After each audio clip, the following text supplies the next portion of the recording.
सालेपुरे दलीय कर्मी और समर्थकों को नहीं बाइक रैली करुछंती बीजेपी विधायक प्रार्थी अरिंदम राय।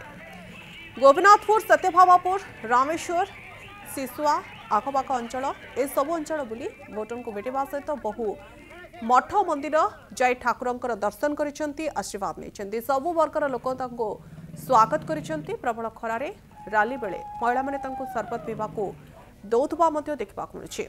तेबे लोकों आशीर्वाद नेबा सहित एथर विजय प्रार्थी को विजय करबा लागि निवेदन करिसेंती अरिंदम राय।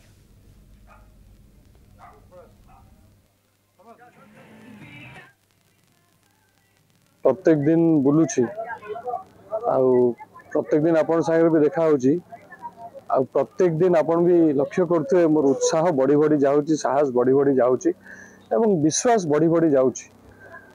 विश्वास यही बढ़ुछि जे मु जेते बुलिलिनी सेते देखिबा को पाउछि जे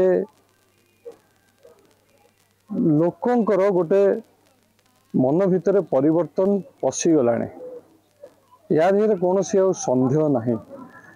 तेणु निश्चित भाव जो भली भाव आमको ग्रहण करुचंती, जहाँ जहाँ कहते व्यक्तिगत भाव भी किसी लोक देखा होते मिशुचंती, जो जो कथा कहते सब कथा तो मुझे कहीपरि बा समय भी ना। से सबुरे जना पड़ुछि जे भल पाइबा भारतीय जनता पार्टी प्रति मो प्रति बहुत बढ़िलानी, धीरे धीरे बढ़िलानी। जेते थर मु बुलुछि, जेते जगह को जाउछि सेते बढ़ुछि एवं आगामी 1 तारिख दिन निश्चित भाव समस्ते गोटे स्वर रे परिवर्तन करेंगे।